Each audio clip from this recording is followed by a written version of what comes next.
आज फ्राइडे है, week close होने वाला है और आप देखें क्लोजिंग के वीक में हमें कैसी कैंडल नजर आ रही है बिटकॉइन के डेली के टाइम फ्रेम में। आज फ्राइडे है भाईजान और आज हमारा वीक क्लोज होना है और आज का वीक सेट करेगा कि अगले वीक में बिटकॉइन की प्राइस क्या रह सकती है। अगर आज के दिन में बिटकॉइन की प्राइस $42,000 से ऊपर क्लोज हो जाती है, जो कि बिटकॉइन की इस छोटे से बिरिश ट्रेंड को नेगेट करेगा और अगले वीक में शायद हम बिटकॉइन की एक रिकवरी भी देख सकें। अगर हम सोशल ट्रेंड देखते हैं तो बिटकॉइन जो है वो स्टिल नंबर 1 पे है। ये जितने भी प्रोजेक्ट है इनकी सोशल एक्टिविटी देखी जाए तो बिटकॉइन के बाद इथेरियम है, सोलाना, कार्डानो है, लेकिन इसमें मैं देख रहा था कि इसमें ना तो XRP है, ना ही इसमें BNB है, ना ही इसमें एवलॉन्च कॉइन है, ना ही इसमें चेन लिंक है। तो जो सोशल एक्टिविटीज है, सोशल कंटेंट है जिसमें लोग लाइक करते हैं, कमेंट रीशेयर करते हैं, कंटेंट बनाते हैं, तो इसमें आप देखें ये जो बड़े हमारे टॉप 10 में काफी कॉइन्स मिसिंग है। आपको पता है कि जब भी सोशल डोमिनेंस बढ़ती है तो लोग फिर उन कॉइन्स के अंदर फंडामेंटल्स भी तलाश कर रहे होते हैं और इन्वेस्टमेंट भी करते हैं। जब से ETF शुरू हुआ है, ग्रे स्केल ने 1 लाख से ऊपर बिटकॉइन को डंप किया है। आधा घंटा पहले ग्रे स्केल ने 10,000 बिटकॉइन कॉइन बेस पे भेजे हैं, जो कि थोड़ी देर में मेरे ख्याल डंप होना शुरू हो जाएंगे। खैर भाई, जो माइनर्स हैं उनके लिए अच्छी खबर नहीं है। जो बिटकॉइन के माइनर हैं, हाविंग के बाद उनकी माइन करने की जो कॉस्ट है ना वो ऊपर चले जाएगी। अभी हमने देखा है कि बिटकॉइन के जो माइनर्स हैं उन्होंने काफी बिटकॉइन को डंप किया है क्योंकि उन्होंने प्रॉफिट टेकिंग करनी थी। बिटकॉइन जब हाविंग का इवेंट होगा अप्रैल में, आपको पता है थोड़े से दिन रह गए हैं, तो उसके बाद जब बिटकॉइन कंपनीज माइन करेंगे तो उनका रिवार्ड आधा हो जाएगा। ठीक है, तो ये रिसर्च उन्होंने की है। इसमें उन्होंने बताया है कि ये 8-10 कंपनीज जो हैं इनकी जो बिटकॉइन को माइन करने की कॉस्ट है वो बहुत ऊपर चली जाएगी। और ये जो कंपनी है ARBK,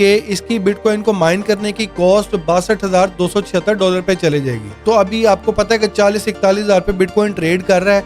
तो ये 2-3 महीने बाद इसी बिटकॉइन की जो कॉस्ट है, अगर हम एवरेज कॉस्ट भी लगाएं, $50,000 एक बिटकॉइन को माइन करने की कॉस्ट आएगी। तो बिटकॉइन अगर 40,000 में मिल रहा है, 41,000 में मिल रहा है, तो ये आप देख लें कि $8-9 हजार बिटकॉइन सस्ता मिल रहा है। तो हमने देखा कि अभी रिसेंट टाइम्स में माइनर्स ने भी ग्रे स्केल के साथ काफी बिटकॉइन को डंप किया, लेकिन जितना बड़ा बिटकॉइन का डंप आना चाहिए था उतना बड़ा नहीं आया। अच्छा, इसमें एक चीज और है जो कि बिटकॉइन की प्राइस को बड़ा मैसिव पंप कर सकती है, वो ये है कि अगर फ्यूचर में माइनर्स की, आपको पता है कॉस्ट तो ऊपर चली जानी है, तो जब उनकी कॉस्ट ऊपर जाएगी तो बहुत सारे माइनर्स शायद बिटकॉइन को सेल ना करें और वो वेट करेंगे बिटकॉइन 80,000 पे, 90,000 पे या $1,00,000 पे जाए, तब वो बिटकॉइन को सेल करें। फिर ये होगा कि जनाब माइनर्स अपने बिटकॉइन को होल्ड कर लेंगे।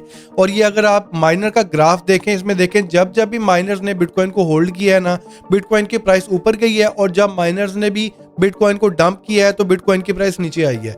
तो फ्यूचर में अगर माइनर्स अपने बिटकॉइन को माइन करने के बाद होल्ड कर लेंगे, क्योंकि उनकी कॉस्ट पहले ही ऊपर चले जानी है, तो वो भी बिटकॉइन की सप्लाई को एक्सचेंजेस के ऊपर कम करेगा। और फिर जब आपको पता है बिटकॉइन का बुल रन शुरू होना है तो डिमांड बढ़ेगी। और जो ETF के बड़े प्लेयर्स हैं वो तो पहले बिटकॉइन को बहुत मैसिवली बाय कर रहे हैं। लैक ऑफ सप्लाई की वजह से सप्लाई कम हो जाएगी, डिमांड बढ़ेगी, बड़ा बुलिश मोमेंटम बिटकॉइन को दे सकती है। पिछले 7 दिनों में ये जो ETF की बड़ी कंपनीज हैं सिवाय ग्रे स्केल के, उन्होंने भाई 1,02,000 बिटकॉइन को बाय किया है। और आप देखें जो ब्लैक रॉक है ये 49,952 बिटकॉइन खरीद भी चुकी है। और पिछले 10 दिनों में अमेरिका की जो स्टॉक मार्केट है, जो ETF की मार्केट है, वहां पे भाईजान बिटकॉइन के ETF के $25 बिलियन का वॉल्यूम लगा है, जो कि बहुत मैसिव वॉल्यूम है। तो नॉर्मली ये होता है कि ETF लॉन्च होने के बाद वॉल्यूम कम होता जाता है, आहिस्ता आहिस्ता श्रिंक होता जाता है, लेकिन बिटकॉइन का भाई वॉल्यूम भी बढ़ रहा है और बिटकॉइन के फ्लोज भी बढ़ रहे हैं। तो अभी तो ग्रे स्केल लगातार सेल कर रही है। जैसे ही ग्रे स्केल बिटकॉइन को सेल करना रोकेगी ना और फ्यूचर में सप्लाई कम हो जाएगी, जब डिमांड बढ़ेगी तो ग्रे स्केल भी उसमें दोबारा अपनी बाइंग बनाएगा, तो वहां से एक बड़ा मोमेंटम हम देख सकते हैं बिटकॉइन का। और ये जो चार्ट है ये हमें बता रहा है कि भाईजान जो बिटकॉइन का बियर है, फिर उसके बाद बुल साइकिल आता है, उसके बाद सुपर बुल साइकिल आता है। तो बिटकॉइन का जो आगे बुल रन है ना, वो भाईजान बुल नहीं सुपर बुल रन भी हो सकता है। और इसमें जहां पे बहुत सारे लोग बिटकॉइन की लॉन्ग टर्म में प्राइस को अप्रिशिएट होते हुए देख रहे हैं, वहां पे शॉर्ट टर्म में वही लोग बिटकॉइन का डंप भी देख रहे हैं।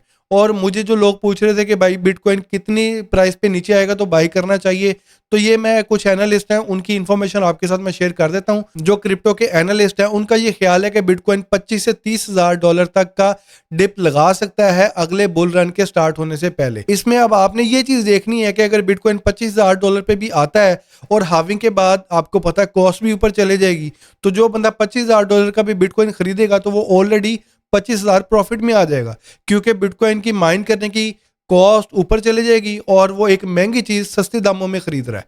तो इसमें जिन लोगों ने ये एनालिसिस किया है उन्होंने ऑलरेडी बिटकॉइन को बाय भी किया हुआ है और वो लॉन्ग टर्म में बिटकॉइन के ऊपर बुलिश भी हैं, ठीक है, और उनकी लॉन्ग की पोजीशन भी है। उन्होंने कहा कि हमने पोजीशन अपनी क्लोज नहीं की। ये बिटकॉइन का 2024 का ग्राफ है और इसमें आप देखें कि बिटकॉइन की प्राइस नीचे आ रही है, लेकिन जो बैकग्राउंड के ऊपर एक ग्रे चार्ट आपको नजर आ रहा है, ये जो स्पाइक्स नजर आ रही हैं बड़ी बड़ी, ये भाईजान बिटकॉइन के जो एक्टिव एड्रेसेस है ना, ये उनकी तादाद है।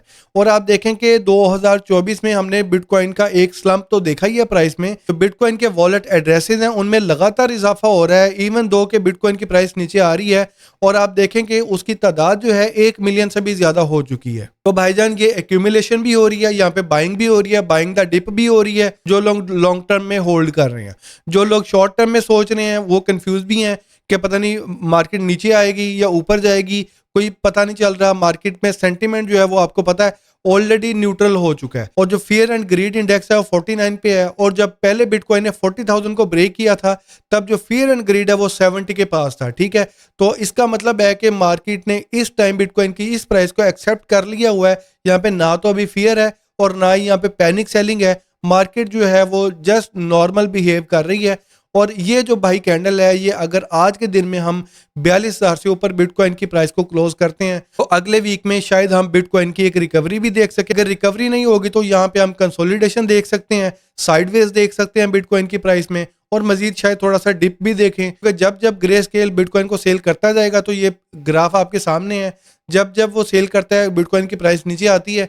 तो अगर अगले वीक में ग्रे स्केल ने मजीद बिटकॉइन को सेल किया तो ये जो भाई बड़े बायर्स हैं जो ब्लैक रॉक, वैनक, फाइडेलिटी, ये ऑलरेडी भाईजान बिटकॉइन को बाय कर रहे हैं और बिटकॉइन का ETF का बड़ा वॉल्यूम साबित कर रहा है कि लोगों का इंटरेस्ट, इन्वेस्टर का इंटरेस्ट बिटकॉइन में ज्यादा है क्योंकि लोगों को अपने पैसों पे अच्छा रिटर्न चाहिए। और जब इन्फ्लेशन बढ़ रहा हो, दूसरे एसेट्स इतना अच्छा परफॉर्म ना कर रहे हो, स्टॉक मार्केट गिर रही हो, तो भाईजान बिटकॉइन का आगे बुल रन भी आने वाला हो तो फिर जो इन्वेस्टर है भाईजान वो अपना पैसा उठाता है और बिटकॉइन में डालता है। जो बिटकॉइन का ETF है वो आने वाले दिनों में बिटकॉइन का जो बुल रन स्टार्ट होना है उसको पंप करने के लिए बड़ा जबरदस्त कैटलिस्ट हो सकता है। और अगर हम क्रिप्टो के मीम कॉइन देखें जिसमें डॉज कॉइन है, शिबा इनू कॉइन है, बोंग कॉइन है, पेपे है, तो आप देखिए पिछले 24 घंटे में डॉज कॉइन और शिबा इनू तकरीबन 3% पे ही है, लेकिन बोंग कॉइन आप देखें 15% ऊपर गया पिछले 24 घंटे में।